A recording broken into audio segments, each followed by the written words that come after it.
और इस समय बंगाल चुनाव से जुड़ी हुई एक बड़ी खबर आ रही है। पश्चिम बंगाल की मुख्यमंत्री ममता बनर्जी पर चुनाव आयोग ने 24 घंटे की चुनाव प्रचार करने की पाबंदी लगा दी है। ये पाबंदी आज रात 8 बजे से कल रात 8 बजे तक लागू रहेगी।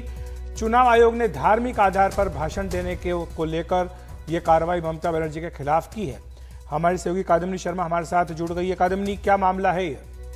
देखिए, चुनाव आयोग ने नोटिस भेजा था अखिलेश, और उसके बाद ममता बनर्जी ने नोटिस का जवाब दिया था। अब जो चुनाव आयोग का आदेश आया है उसमें उन्होंने साफ तौर पर ममता बनर्जी के एक्शन की भर्त्सना की है और कहा है कि 24 घंटे का हम बैन लगा रहे हैं, क्योंकि आपने जिस तरह की भाषण दिए, और ये भाषण 3 है। एक जो धर्म के आधार पर वोट नहीं बंटने देने वाला भाषण है। दूसरा कि अगर जो सेंट्रल फोर्सेस हैं अगर किसी भी महिला को छड़ी से मारते हैं तो उनको चम्मच, चाकू, छुरी से मारने वाला एक भाषण है। दूसरा है कि असम से जो विपक्षी पार्टियां, जो बाकी पार्टियां हैं वो गुंडे लेकर आ रही हैं। ये सभी भाषण जो हैं वो इसमें कोट किए गए हैं, जो इलेक्शन कमीशन का आदेश है। और उसमें कहा गया है कि ममता बनर्जी ने जो जवाब दिया है 9 अप्रैल को, उसमें उन्होंने कोर इश्यूज को नहीं छुआ है। जो चीजें चुनाव आयोग ने जिन चीजों पर जवाब मांगा था उसको नहीं छुआ है। सेलेक्टिव एमनीशिया की शिकार लगती है, यानी कि कुछ चीजें जो है वो भुला दिया है उन्होंने, ऐसा चुनाव आयोग ने कहा है।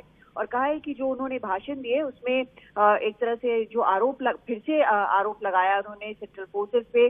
जो इंसिनुएशन था, जिस तरह की चीजें कही गई थी, डायरेक्टली भले नहीं कही गई हो लेकिन वो बहुत प्रोवोकेट करने वाली थी, भड़काऊ थी, और उसमें पूरा पोटेंशियल था कि वो लॉ एंड ऑर्डर सिचुएशन जो है वो ब्रेक डाउन हो जाता।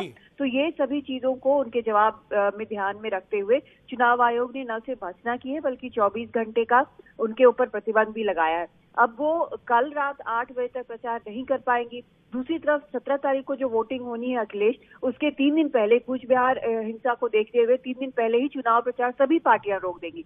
तो अब क्या स्थिति बन रही है ये बिल्कुल साफ यहाँ पर नजर आ रहा है। बिल्कुल कादम्बिनी, और कल ममता बनर्जी को 4 रैलियां भी करनी थी, तो जाहिर सी बात है कि अब इस पाबंदी के बाद वो रैलियां नहीं कर पाएंगी।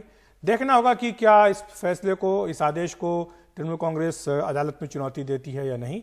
बहरहाल शुक्रिया आपका कादम्बिनी इस तमाम जानकारी के लिए।